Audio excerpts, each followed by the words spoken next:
میرا نام مسعود چشتی ہے، میں لاہور ہائی کورٹ بار میں پریزیڈنٹ ہوں۔ میرا سوال آپ سے یہ ہے کہ اسلام میں مردوں کے برابر عورتوں کا کام کرنے کے حوالے سے شانہ بشانہ ہو کر کیا حکم ہے؟ جیسے کہ پہلے تاریخ اسلام میں سامنے آیا ہے کہ عورتوں نے مردوں کے ساتھ جنگوں میں حصہ لیا۔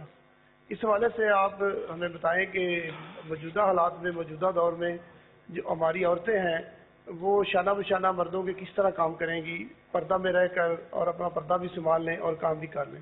یہ شانہ بشانہ تو یہ کوئی حدیثوں کے الفاظ تو نہیں ہے نا۔ شانہ بشانہ تو آپ کہہ رہے ہیں، آج کل تو لیڈیز فرسٹ کا نعرہ سنا ہے، تو شانہ بشانہ میں تو برابری ہوتی ہے، فرسٹ تو پھر فرسٹ ہوتا ہے۔ تو وہ جو جہاد الگ چیز ہے کہ جہاد میں جو صحابیات کی تشریف لے جاتی تھی تو ان کا مقصود جو تھا حصول جنت، اور آج کل اگر عورت کچھ کرتی بھی ہے تو مقصود حصول دولت ہے، دونوں میں فرق ہے۔ اور اگر آج بھی جہاد فرض عین ہو جائے، آج بھی اگر جہاد فرض عین ہو جائے تو بالغ اولاد کو ماں باپ روکیں تب بھی، شوہر والیاں جو ہیں ان کو ان کے شوہر روکیں تب بھی جہاد میں جانا ہوگا۔ پاپا، اس حوالے سے مفسرین نے بڑے تفصیل سے کلام کیا ہے اور اس نقطے کو بھی واضح کیا ہے کہ اس طرح کے جو واقعات ہیں یہ پردے کے متعلق جو آیات تھیں اس کے نازل ہونے سے پہلے کے ہیں۔ اس طرح کے بہت سارے واقعات پردے کی آیات اور گھروں سے نکلنے کے بارے میں جو حکم آیا اس سے پہلے کے ہیں، تو اس لیے آیات کا صرف ظاہر دیکھ کر کوئی حکم کو جو قیاس کرنے کا ایک معمول ہے وہ نہیں کیا جا سکتا۔ اور اب تو ویسے حالات جس طرح کے ہیں اس میں تو عورتوں کو باہر نکلنا ہی فتنہ برپا کرتا ہے۔ برقع بھی ڈالتی ہے تو ایسا جاذب نظر اور اٹریکٹیو ہوتا ہے کہ وہ اندر چاہے اس کا شکل و صورت کیسی ہی ہو، برقعے کی وجہ سے جو برے ذہن کے ہوں گے اس کو تاڑیں گے۔ ایسا حالات، بہت حالات خراب ہیں۔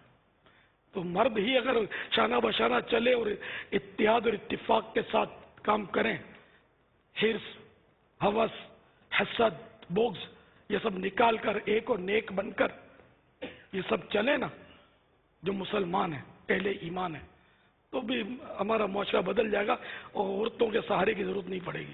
وہ گھر سنبھالے، ہم مطلب بازار سنبھالے۔ کیا پتا کہ کوئی مدنی چینل پہ بیٹھی کوئی خاتون کہہ دوں گا، عورت کہہ دوں گا، کہہ دے گا ہم گھر سنبھالیں، ہم باہر نہ نکلیں، تو ان کے لیے کوئی مدنی پھول عطا فرما دے۔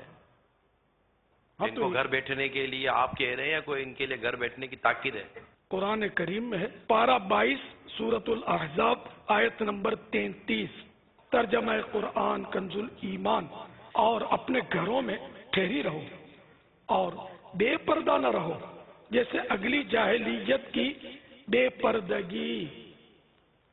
اب دیکھو یہ کہہ رہا قرآن، اور بعض ترقی یافتہ، نام نہاد ترقی یافتہ شیطان کے چنگل میں پھنس کر کہتے ہیں کہ یہ مولویوں نے بڑا مشکل کر دیا، عورتوں کو پردے میں بٹھا دیا ہے، ان کو شانہ بشانہ چلنا چاہیے اور یوں بھی کرنا چاہیے، اوں بھی کرنا چاہیے۔ تو یہ قرآن جو کہہ رہا ہے ہم تو وہ کریں گے، ہم آپ کی بات تو نہیں مان سکتے، ہم تو قرآن کی بات مانیں گے کہ مسلمان قرآن کا پابند ہے، جو بات قرآن سے ٹکرائے وہ رد ہے، جو بات حدیث پاک سے ٹکرائے وہ رد ہے۔ مسلمان کو ایسا ہی ہونا چاہیے، اپنی عقل کے گھوڑے نہیں دوڑانے چاہیے کہ عقل کو تنقید سے فرصت نہیں، عقل کو تنقید سے فرصت نہیں، عشق پر اعمال کی بنیاد رکھ۔ واللہ تعالی اعلم ورسولہ اعلم عز وجل وصلی اللہ تعالی علیہ وآلہ وسلم۔ صلو علی الحبیب صلی اللہ تعالی علی محمد۔